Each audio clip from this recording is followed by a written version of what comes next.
Good morning, children. We'll begin this morning's class with the next book, that is the Indian Economic Development, and we will be taking up chapter 5 today, Human Capital Formation in India, which is on page 83. All of you, please take your books to page 83. Chapter 5, Human Capital Formation in India. Now there is a little box on top given by Alfred Marshall. What does this say? The wisdom of expending public and private funds on education is not to be measured by its direct fruits alone. It will be profitable as a mere investment to give the masses of the people much greater opportunities than they can generally avail themselves of. For by this means many who would have died unknown are enabled to get the start needed for bringing out their latent abilities. Now, what is this telling us about children? Wisdom of spending. Expending means spending on spending public funds, private funds, on what? On education. We spend public as well as private funds on education. Why? What is the reason? Because we would like to see the human resource developed. In other words, the raw materials which we have, we would like to polish them into finished products. Education is one of that means by which we spend on developing human resources.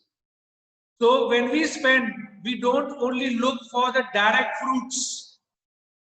It will be profitable, he says, if we even spend it as an investor for merely investment purpose, so that we can give the masses of people a much greater opportunity than they would generally avail for themselves. For it is by this means many who would have died unknown are enabled to get a start needed. So children, what are we giving you? A start, an education by which you become educated. An educated person contributes more in society than an uneducated person. Similarly, a skilled person would contribute more to society as compared to an unskilled society or unskilled worker. So this little thought was shared by Alfred Marshall. In other words, he says it is important and it is necessary that we invest our public as well as private funds on an education, because we all know that by education the fruits which we attain from it, or we gain from it, are many. Now let us read what is there in the introduction. Think of one factor that has made a great difference in the evolution of mankind. Perhaps it is man's capacity to store and transmit knowledge, which he has been doing through conversation, through songs, and through elaborate lectures. But man soon found out that we need a good deal of training and skill to do things efficiently. We know that the labor skill of an educated person is more than that of an uneducated person, and hence the former is able to generate more income than the latter, and his contribution to the economic growth is consequently more. So that is what we talked about in the starting. that an educated person will contribute more than an uneducated person. When we talk of skills, labor skills, again, it is the educated classes which is able to contribute more than the unskilled, uneducated worker classes. Now, education is sought not only as it confers higher earning capacity on people, but also for its other highly valued benefits. It gives one a better social standing and pride. It enables one to make better choices in life. It provides knowledge to understand the changes taking place in society, and it also stimulates innovation. So yes, children, education is sought, like I'm saying, education is given because for one we know it gives all of us a higher earning capacity on people. Those who are not educated, they will get ordinary manual, unskilled labor jobs where their income or their source of earning would be relatively lesser than those who are educated. Besides that, it also gives the person a feeling of a better social standing in society when he's moving around. He feels confident, he feels that he has a standing in society, and also he develops a sense of pride of being known that, okay, I'm an educated person, I'm behaving like an educated person. It enables one to make better choices in life. More knowledge is gained, and with this knowledge a person is able to understand what the different changes that are taking place in the society, and it also helps him to stimulate innovations, make new changes. Moreover, the availability of educated labor force facilities facilitates adoption of new technologies, and economists have stressed the need for expanding educational opportunities in a nation as it accelerates the development process. What does this mean? Educated labor facilitates adaptation. An educated person is more capable to adapt, to adopt what? New technologies that are coming. And so, economists have stressed the need for expanding educational opportunities in the nation because this will accelerate, give a boost in the development process of the nation. So, what is human capital? Just as a country can turn physical resources like land into physical capital like factories, similarly, it can also turn the human resources like students into human capital like engineers, doctors. Societies need sufficient human capital in the first place, in the form of competent people,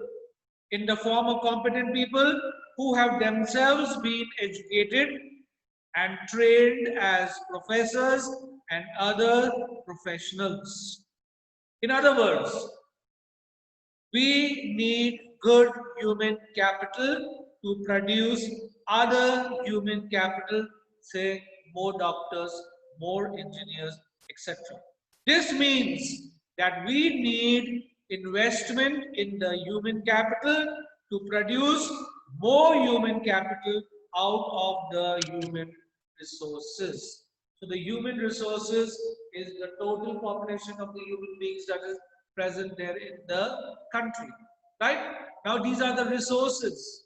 We need to develop these resources into, so that we can make these resources into human capital.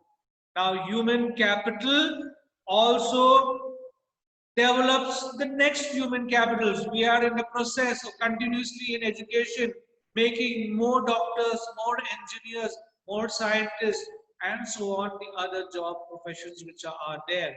So we need to convert the human resources into human development. We develop these resources. And what is one of the ways of developing the human resources we spoke about is education. Investing in education. That is why you are getting an education. Parents are giving an education to the child. Why? To develop this human resource so that they can see their child as a future engineer, as a future doctor, as a future CA, as a future industrialist, businessman, so on and so forth. There are so many professions where people develop themselves to gain gainful employment. Employment means to earn a good amount of money to live a comfortable life and also to contribute to society. Let us understand a little more of what human capital means by posing the following questions. What are the sources of human capital? What are the sources? It is human resources. Is there any relation between human capital and the economic growth of the country? Yes, there is a direct relationship between human capital and economic growth, because if the human capital is there, the form of professionals, we can surely see an economic growth in the country. Third, is the formation of human capital linked to man's all-round development, or as it is now called, human development? Yes, formation of human capital is linked to man's all-round development. We find that when a person is educated, he is capable of developing himself in all spheres of life. He is able to adapt himself. He is able to adopt all the new technologies. He is able to grasp. He is able to understand all the changes that are going around in the country, and then how he must adapt himself to get along with this. So there is a direct relationship. What role can the government play in human capital formation of India? The government is playing a big role in developing the human resource into human development. We will read about it in the next few pages of the chapter. The different things that the government is doing. Now, the sources of human capital.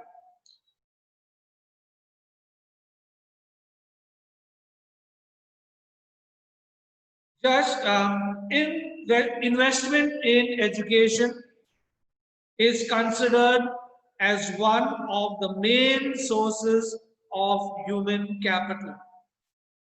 There are several other sources as well. Investment in health, on-the-job training, migration, and information are the other sources of human capital formation. So far we are speaking about education. Besides education, he says there are other sources also which can develop human capital. What are those other sources we are talking about? We are talking about investment on health, investment on the job training, migration, and information. These are the other sources of human capital formation. Why do your parents spend money on education? Spending on education by individuals is similar to spending on capital goods by companies with the objective of increasing the future profits over a period of time. There you are, you have the answer. When we spend on education, it is similar, almost the same, like how a company would spend on capital goods. Why do the companies spend on capital goods? The main profit, the main objective is to increase their profits. Here also we are investing on education so that we can see the future of our children, the profits they would earn in the future because of the education we give on them. So we are able or we are willing to invest in all of these, like on education, on health, on the job training, etc., etc. So like education, health is also considered as an important input for the development of a nation as much as it is important for the development of individual. Now we are talking about the next. What is the next source? Investment on health.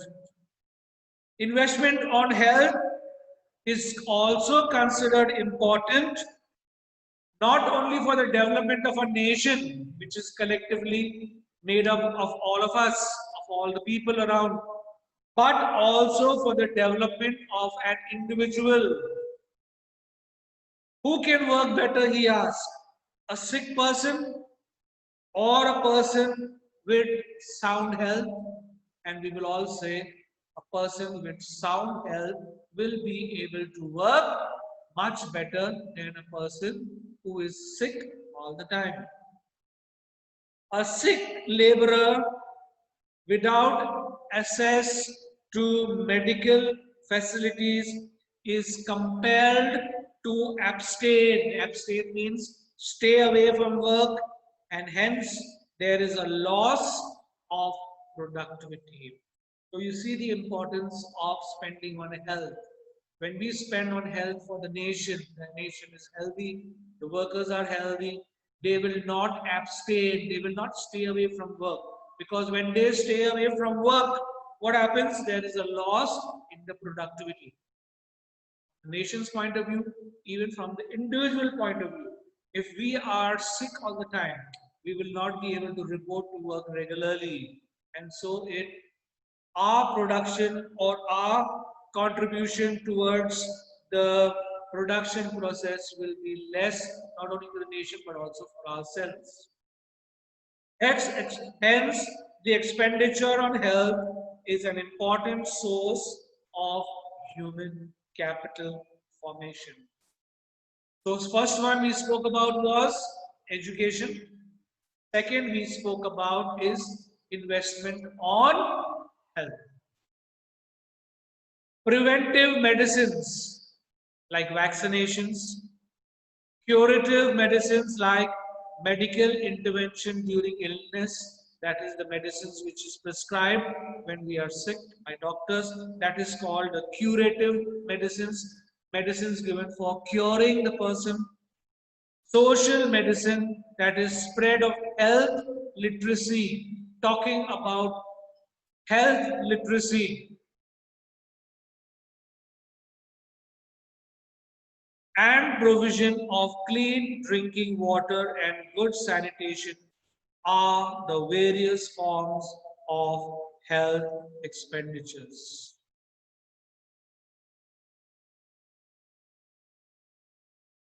Health expenditure directly increases the supply of healthy labor force and is thus a source of human capital formation.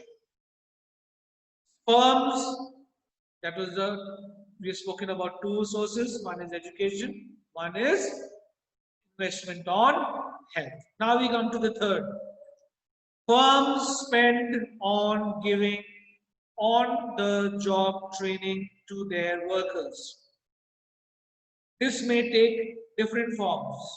One, the workers may be trained in the firm itself under the supervision of a skilled worker.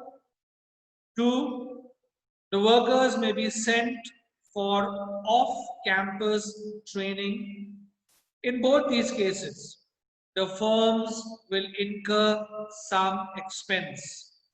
Firms will thus insist that the workers should work for a specific period of time after their on-the-job training, during which it can recover the benefits of the enhanced productivity owing to the training.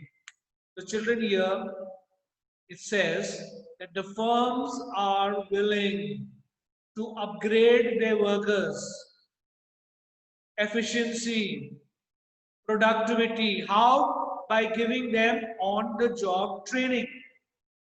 Now, this on-the-job training can be done in two ways. Under a person who's already skilled, or send your workers or your staff to a place where they are conducting certain training and the expenses are borne by the firm. Now, once the person is trained, he or she is expected to now stay in that job for at least a limited period of time. There is stipulation is being given where they can contribute back by the training. What have they gained?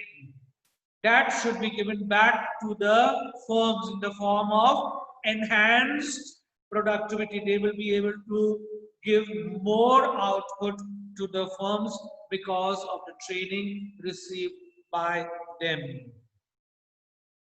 So the expenditure regarding on-the-job training is a source of capital, human capital formation, as the return of such expenditure in the form of enhanced labor productivity is more than the cost of it. It simply means that the firms are willing to spend money on on-the-job training because it knows that a trained worker, a trained laborer will be able to contribute much more than what the cost of bearing this expense, sending your people for training. Because with training, you are coming to know, probably you are introducing them to new technologies, you are introducing them to the new knowledge and the new ways of production and so on and so forth. So you are spending some amount on them, but you know that the returns that these people who are trained is going to give you will be much more than what they have spent on getting their people trained. So this expenditure in the form of enhanced labor productivity will always be more than the cost which has been borne by the firm giving their staff, their workers, and on the job training. Okay, children. So we will stop till here because we are out of time, and we will continue tomorrow from page 85, migration. So to wrap up today's topic, human capital is developing human resources into human capital in such a way that the unskilled become skilled, the uneducated become educated, and we are willing to spend on doing this process. Why? Because we always know that a person who is educated, person who is skilled, will be able to contribute more towards the development of not only the nation but also individually develop the person. And the ways of doing this was first education, investing on education. Secondly, we said investing on health, because a person, when he is healthy, is able to contribute. And the third we learned about was on the job training. Now when some new technology comes, new knowledge, new methods, are there by which you feel or the firm feels that by training my staff, by training my people, they will be able to contribute more.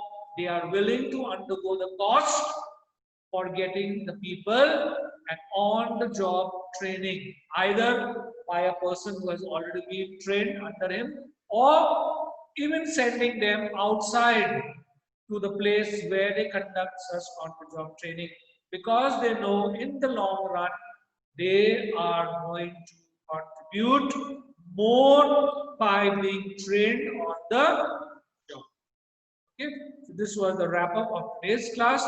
We will meet tomorrow and discuss the next points tomorrow. Till then, all of you have a nice day and all of you be safe.